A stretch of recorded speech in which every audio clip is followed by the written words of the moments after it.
Hello, I'm Dr. Pierre Samaan. Great being back with you as we continue in this series on unmasking addiction, or addiction unmasked. We've been in this part of this series talking about behavioral origins. We're in part 4 of behavioral origins.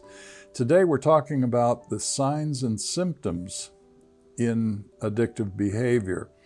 I don't know about you, but I know a lot of people. Of course, that's my ministry, is working with a lot of people that have various issues along with addiction issues. And I used to be an instructor for the Net Training Institute in Florida, which was a certified Florida institute training those who were working on their counseling professional certification as addictions professionals. And so it helped me a great deal in learning much about the subject. But you know, we all know people who have addiction issues. And so learning about this, familiarizing yourself about this, helps you to be a better friend, a better family member, better helper to someone who may need that encouragement and support, or someone who just needs a person to talk to who isn't going to judge them because they have addiction issues. Whatever it may be, there's going to be something familiar in this series for everyone. And I hope you're taking it to heart and not just discounting it, thinking that's not me and that's never going to happen to me and blah, blah, blah. No, everybody in church has issues. Everybody who's sitting, you look down the pew or the seats in your row, everybody's got some issues, and you're going to find quite a few who have some addiction issues that they're working on. And it might be a minor thing, but and for some it's major. And we're supposed to be there to help them, aren't we? We're to help one another. We're to be not only ambassadors for Christ, but we're to give what we can give. And if what we can give is just a good ear to listen, that's plenty. We can do that.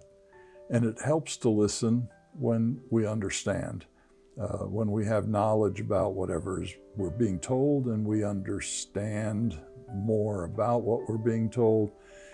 Makes it easier to be a good listener.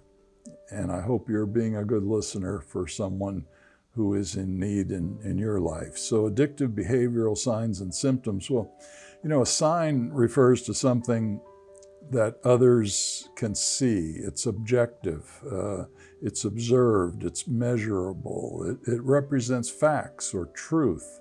Those are signs. I can see my computer, my laptop here. It's observable. It's a sign that it's working as I see the picture on it. That's a sign. For example, signs of addictive behavior may be observing someone's compulsive or uncontrollable gambling behavior, or observing their trembling hands. Symptoms, on the other hand, refer to feelings and concerns or thoughts, worries, apprehensions that can be perceived only by the person experiencing those symptoms. That's subjective, isn't it? It's not objective. It's not an object I can see. It's subjective. It comes from within. It's inner thoughts, impressions, and sometimes intrusive or annoying thoughts and feelings of the need to do something, such as gambling or something else. People who display signs and symptoms of addictive behavior to a substance or any behavior, pornography, for example, gambling is a common example. They can't control the use of whatever it is. And That's a sign and symptom that's going on at the same time. They continue in the compulsive behavior even though it may cause them harm. How many people have you seen, have you known, that are told, you need to stop that, you're going to get in trouble, or don't do that, you're going to have problems because of it. And they keep doing it, and they keep hurting themselves. It keeps creating more problems. So the individual may or may not be aware, believe that that bad thing's going to happen, or they may be so addicted to it they can't think through the consequences, the potential consequences of whatever it might be. They need help. The actor in addictive behavior can have powerful cravings, but find it extremely hard, difficult to stop on their own. They need help. And that's where friends come in, family comes in, professionals come in, pastors, teaching, education, all those things comes into the picture to give that help, but someone has to reach out to grab the help. It reminds me of that picture we all see of, the hand of man reaching out for God and God reaching back. God's not going to grab our hand and pull us. We have to reach out for him, and when we reach out, he reaches back. Same thing with addiction. We have to reach out for help if we feel we're out of control in doing something. And it takes an average of 9 attempts to stop addictive behavior. It's not easy to stop. The signs and symptoms of addictive behavior vary according to individuals, what they're addicted to, the family history or the genetics involved, and the personal circumstances. The actor, the person, the addictive person, can't stop. At least one unsuccessful or severe attempt is seen in these individuals. A lot of times, people say, well, I think I'm addicted. Well, have you tried stopping? No.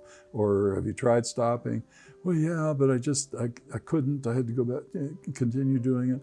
Well, that's a good sign that there's an addictive problem. When they've tried to stop, they made a serious attempt to stop, but they couldn't.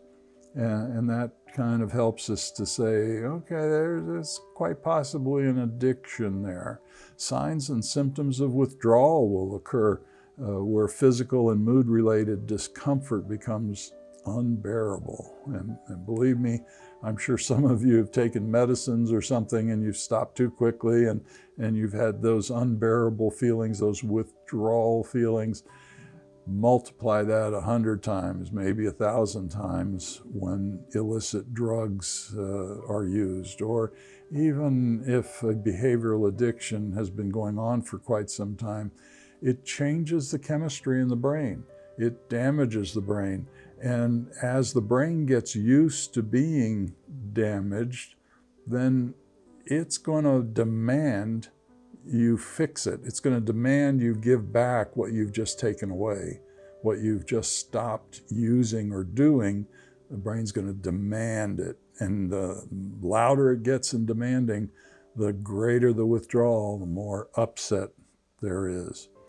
The following are common signs and symptoms of addictive behavior, and they're not in any particular order, but it's good to kind of get a general picture of traits that you might see in addictive behavior so you can recognize it more easily, either in others or yourself. But commonly observed behaviors as a covering of all the traits are things like poor concentration, depression, emptiness, agitation or irritability, bitterness. And remember, we have spoken in the past of the 7 levels of bitterness. There's unforgiveness, resentment, retaliation, anger, rage, or anger, more intense anger. Let's see, hate, violence, violent thoughts. It doesn't have to be a violent act, but it can be violent thoughts. And murder. Murder can be even thoughts of wishing someone dead. How many times perhaps in the past you may have been so angry you may have thought, I wish that person were dead, or I wish they weren't around, or I wish God would just take them. Well, that's murder. And if you have any of those, you have all the previous ones. So if you have resentment, there's unforgiveness. Each one is more intense. Therefore, if there's murderous thoughts, you've got all the previous ones.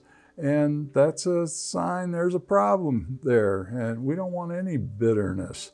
So a sudden increase or decrease in bitterness in some way is an indicator there could be an addictive behavior going on that needs attention. A sudden increase or decrease in appetite is characteristic in addictive behavior.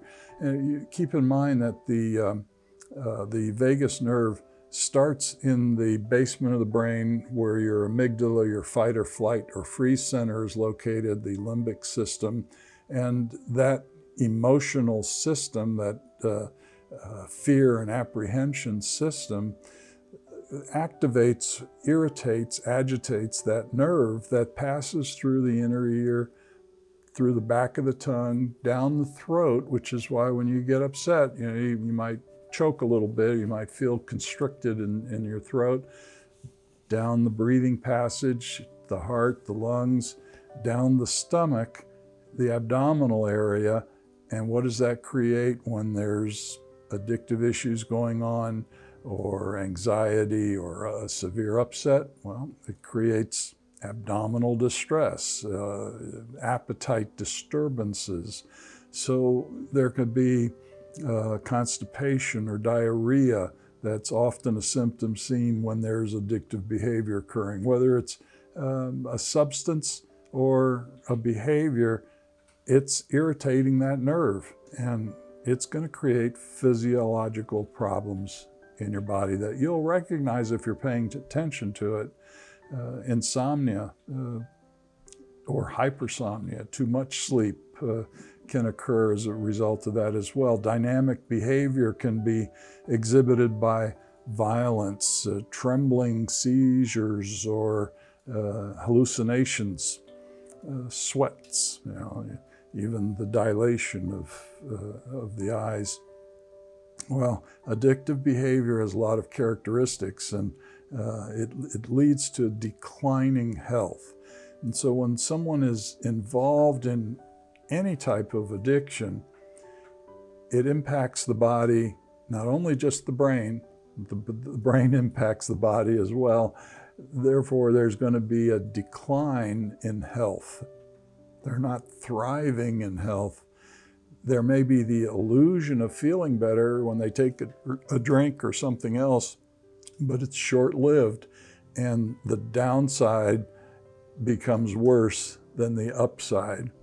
Social or recreational sacrifices occur in addictive behavior, so you often see individuals giving up a hobby, giving up an activity that was once enjoyable because the addiction takes the priority. Addiction is number one on their list. The addictive behavior will sacrifice genuine needs to maintain quick and easy access of their addiction. So they're going to sacrifice things, and they're going to sacrifice you in relationship as well.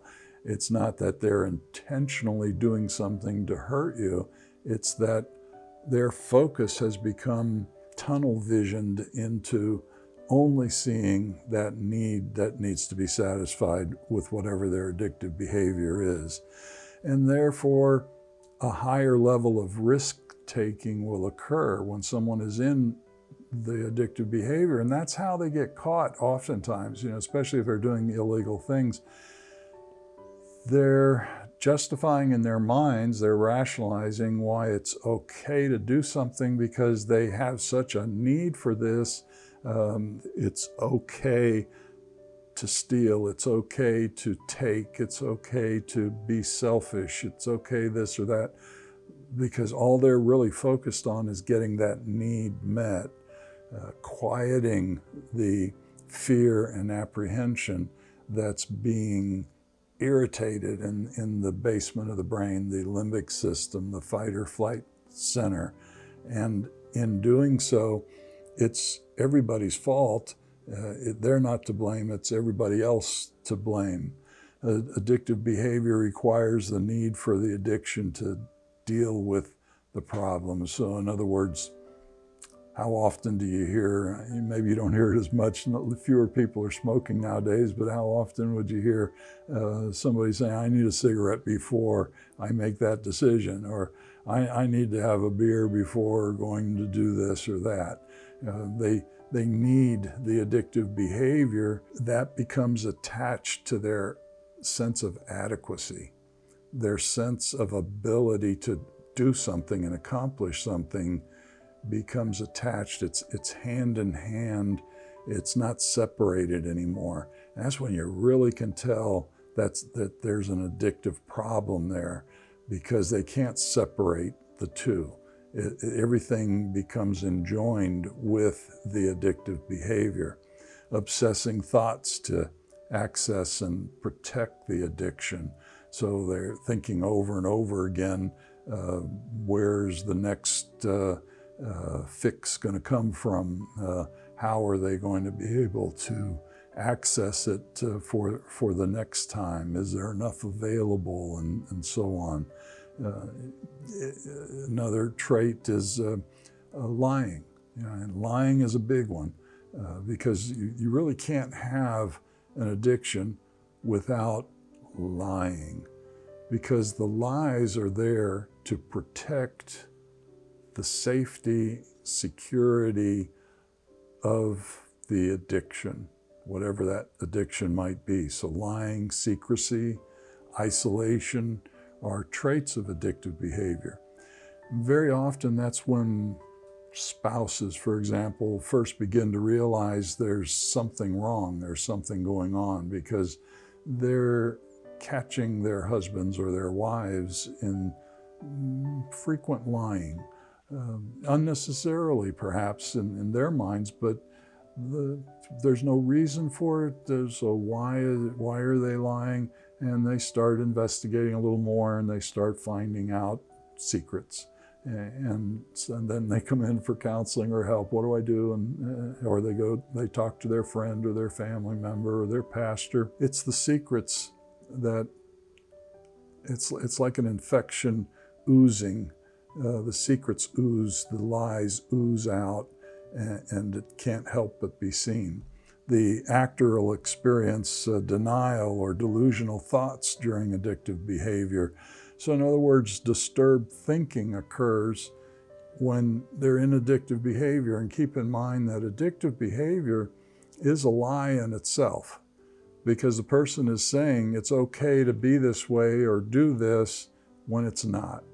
And so they're telling themselves a lie over and over again, believing the lie to be true eventually.